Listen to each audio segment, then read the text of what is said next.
BJP के मन में कुछ चल रहा है क्या? बीजेपी का बिहार में कोई हिडन एजेंडा है? आखिर जेडीयू से बीजेपी क्यों टकराना चाहती है? विवादित मुद्दों को क्यों उछाल रही है? जेडीयू के बार बार जवाब के बाद आगे क्या? ये कुछ ऐसे सवाल हैं जो बिहार के सियासी गलियारे में नेताओं के मन में कौंध ही रहे हैं। यही सवाल आम लोगों के जहन में भी तूफान मचाए हुए हैं। दरअसल रामनवमी के बाद से ही जिस तरह बीजेपी बिहार में तरह तरह के विवादित मुद्दों को लगातार उछाल रही है और उस पर लगातार जेडीयू की ओर से पलटवार आ रहा है। कुछ पलटवार तो जेडीयू के कई वरीय नेता नहीं बल्कि खुद सीएम नीतीश कुमार भी करने से नहीं चूकते।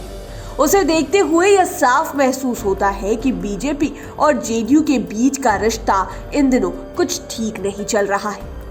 कहा भी जा रहा है कि इसी रिश्ते को बचाने के लिए पिछले सप्ताह में बीजेपी के वरीय नेता और पूर्व उप मुख्यमंत्री सुशील कुमार मोदी ने अपने ही नेताओं पर बिना नाम लिए जबरदस्त ढंग से हमला बोला था। साथ ही उन्होंने नीतीश कुमार के पक्ष में खुलकर बैटिंग की थी।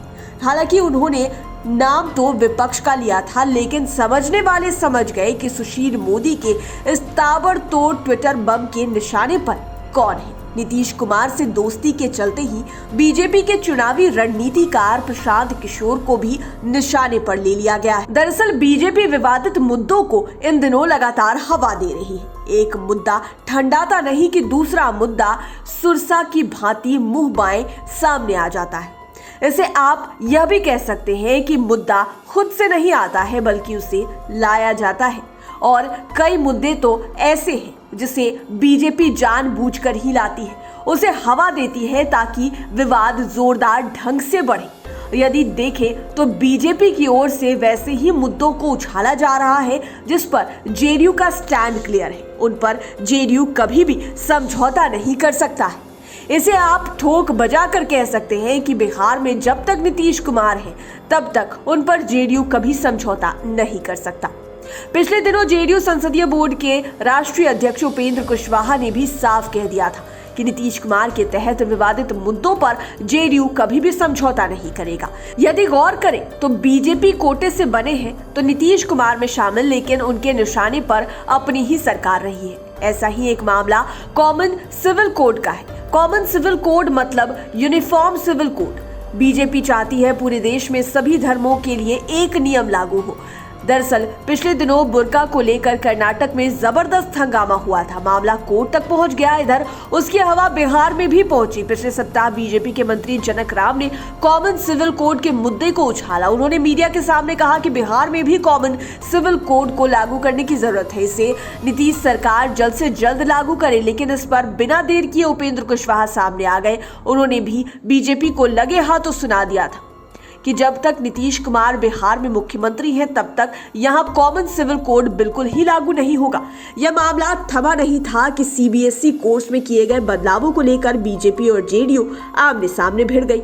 दरअसल सीबीएसई ने अपने कोर्सेज में कई बदलाव किए हैं। मुगल काल के दरबार से लेकर फैज अहमद और निर्गुट आंदोलन से जुड़े कई चैप्टर्स को हटा दिया गया है। इसके पीछे केंद्र सरकार के प्रेशर को माना जा रहा है, लेकिन इस मुद्दे पर भी बीजेपी के सामने जेडीयू खुलकर आ गई। बिहार के शिक्षा मंत्री विजय चौधरी ने भी साफ सुना दिया कि सीबीएसई कोर्सों में यह बदलाव ठीक नहीं है। इस तरह के बदलाव बिहार में नहीं चलेंगे। इतना ही नहीं, इन दिनों धार्मिक स्थानों में लाउडस्पीकर बजाए जाने और खुले में नमाज पढ़ने को लेकर भी मामला गरमाया हुआ है। बीजेपी की ओर से ही इन दोनों मुद्दों को जोर शोर से उछाला जा रहा है। बीजेपी के 20वें विधायक हरिभूषण ठाकुर बचौल ने दरभंगा का उदाहरण देते हुए खुले में नमाज पढ़े जाने के मामले को हवा दी। हालांकि इसे कोई गंभीरता से नहीं ले रहा है, लेकिन लाउडस्पीकर वाले मामले पर मुख्यमंत्री नीतीश कुमार ने खुद ही मोर्चा संभाल लिया। धार्मिक स्थानों में लाउडस्पीकर को लेकर तो मुख्यमंत्री नीतीश कुमार ने कह दिया है कि यह सब फालतू बातें हैं। बिहार में इन सब चीजों से हम लोग सहमत नहीं हैं।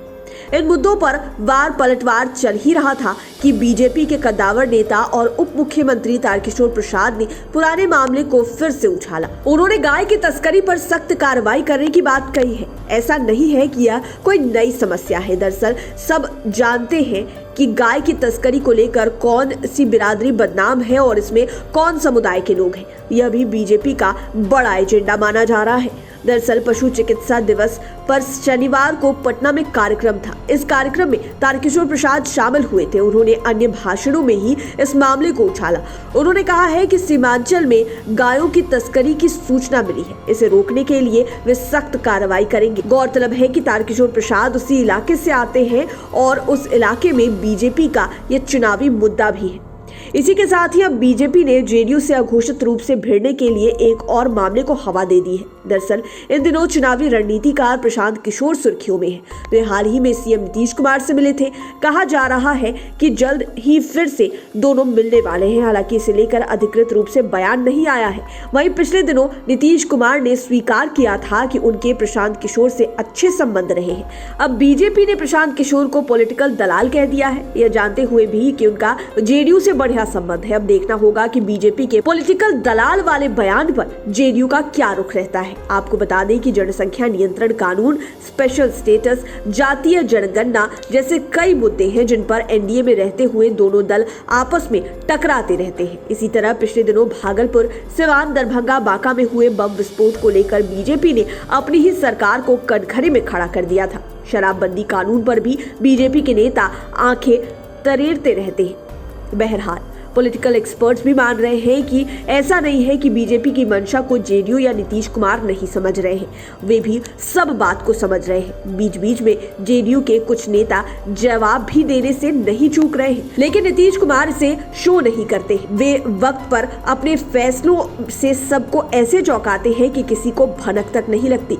इन दिनों इनके तौर तरीके से भी पता चलता है कि वे अंदर से इतने असहज महसूस करते हैं। और यह भी सच है कि बीजेपी के साथ सरकार चलाते हुए भी नीतीश कुमार ने कभी भी अपने एजेंडे से समझौता नहीं किया, चाहे बिहार के स्पेशल स्टेटस का मुद्दा हो या फिर कास्ट सेंसस का मामला। कई अहम मसलों पर उन्होंने जेडीयू का स्टैंड बीजेपी से अलग रखा। पॉलिटिकल एक्सपर्ट्स भी कहते हैं कि अंत तक किसी को भनक तक नहीं मिलती है कि नीतीश कुमार का अगला कदम क्या होगा, लेकिन इतना तो लोग एहसास कर ही रहे हैं कि बीजेपी इन दिनों वही मुद्दों को ज्यादा उछाल रही है जो जेडीयू को अच्छा नहीं लग रहा। बहरहाल बिहार का सियासी गलियारा वेट एंड वॉच की भूमिका में है। फिलहाल हम भी इसी रोल में हैं। लाइव सिटीज के लिए राजेश ठाकुर की स्पेशल रिपोर्ट। अगर अभी तक आपने हमारे चैनल को सब्सक्राइब नहीं किया है तो जरूर कर ले। ये वीडियो फेसबुक पर देख रहे हैं तो पेज को लाइक करें, साथ ही साथ हमें ट्विटर पर जरूर फॉलो करें। धन्यवाद।